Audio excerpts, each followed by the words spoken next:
Hello and welcome back to my channel. I'm so happy to have you here, and I'm happy to talk about this topic today. I'm an educator, an English teacher, and so I've thought a lot about this topic actually.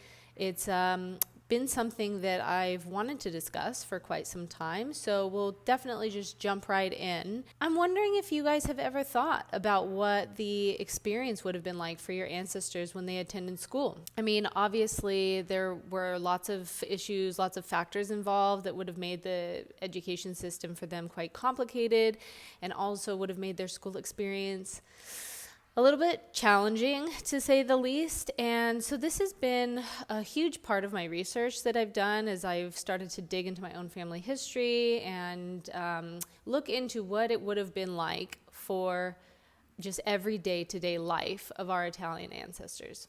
Now, something I've been talking about a lot in the last few videos that I've done is what Italy was like post-unification.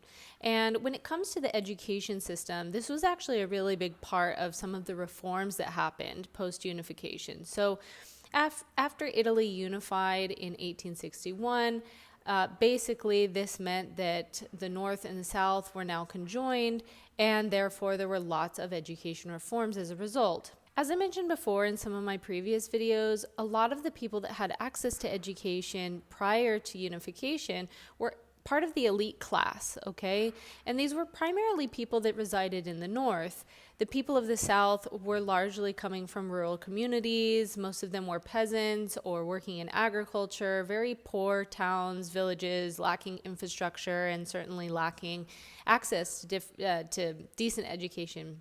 So in the North, as education reforms became much more widespread, this of course also trickled down into the South. And this was kind of an issue for several different reasons. So first of all, as I mentioned, a lot of these families were peasants or they worked in agriculture, and they were quite poor. I mean, poverty in the South in particular was very widespread. There was a huge lack of infrastructure, and so this made getting an education quite difficult. And of course, there was just a lot of lack of social support involved. Due to the lack of government infrastructure, this also meant that schools were either non-existent or just really poorly maintained, and that also meant that they were lacking a lot of teachers. In addition to that, according to my research, there also was sort of a lack of trust when it came to the new government. A lot of the people in the South actually resisted unification quite a bit, and according to what I was reading, this meant that when they sort of unified with the rest of Italy, that they almost saw this as like an occupying force instead of a legitimate government. So that meant that this new form of education and the sort of enforcement of that education was resisted a little bit, just because they didn't really trust where it was coming from in the first place. And of course, there was a language barrier. When it comes to the South, a lot of the people, as I've mentioned many, many times, primarily spoke in a dialect. And, Italian as a language wasn't really something that was widespread at that point. It was something that was definitely used in literature and by the elite class. So this made communication difficult. And when the education reform started, that meant that a lot of the education was going to be in Italian. And if you consider just how different the dialects are in some cases from standard Italian, that meant that it was almost kind of like doing their education in a foreign language. So that said, at the time that a lot of these Italian immigrants ended up moving to the Americas, we're talking about the late 1800s, early 1900s, that meant that a lot of them didn't actually have a formal education to speak of, or had very little formal education to speak of. In many cases, some of them were completely illiterate, my family members included. As a matter of fact, when I looked at some old census records for my ancestors, it sort of categorizes whether they can read or write, and if they could speak English, and it was no across the board for all of my Italian family members. Okay, so what was education like for immigrant children at that time? Or maybe they were children that were born in the United States, but their parents were from Italy, and so they didn't really speak much English. Of course, this presented a huge language barrier when they migrated to the Americas. As children entered school, A lot of teachers and educators expected them to speak only English in school. Of course, this was very challenging because that wasn't something that was being reinforced at home. And at that time, there weren't any real ESL or ELL programs for students to learn English.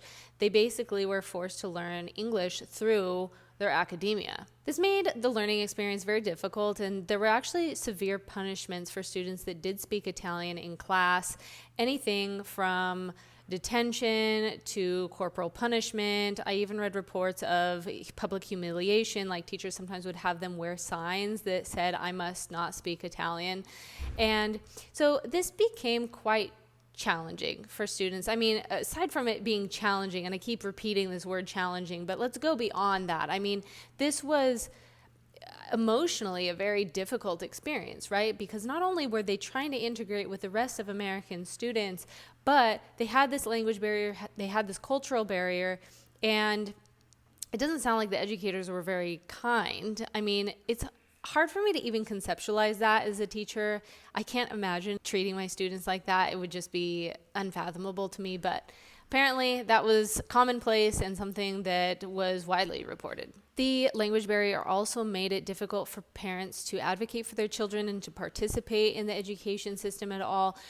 In some cases, their complaints or their queries, their frustrations were just completely dismissed. Now, the U.S. had started enforcing mandatory school attendance for children as early as the 1850s. However, they only required education up until the age of 12 by 1899. They finally raised that age again to 14 in 1921, but it was quite common for children to drop out of school and participate in child labor even as early as 8 and 10 years old in some cases. Of course, most of these families were quite poor, right? And their economic situation was very difficult.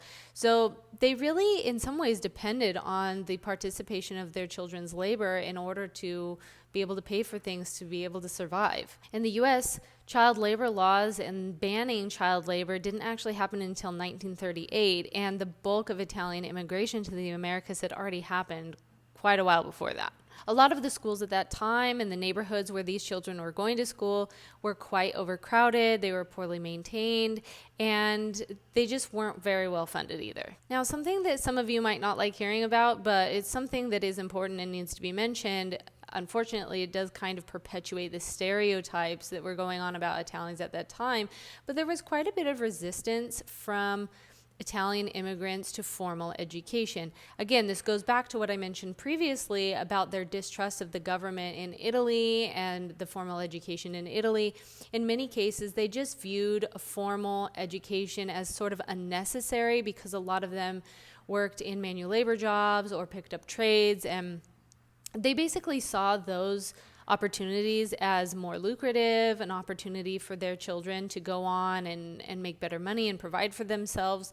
So there wasn't a whole lot of support for children going into school and getting a formal education due to a variety of factors. And as I mentioned, unfortunately, this just continued to perpetuate that sort of stereotype of Italian immigrants, that they were illiterate, that they were uneducated, but to a certain extent, I mean, a lot of them were, right? A lot of them did lack a serious form of formal education. Many Italians just believed that hard work was the key, right? And that learning a trade was going to be better, that it was going to give them more opportunities. I mean, a lot of them worked in skilled labor, such as being tailors, grocers,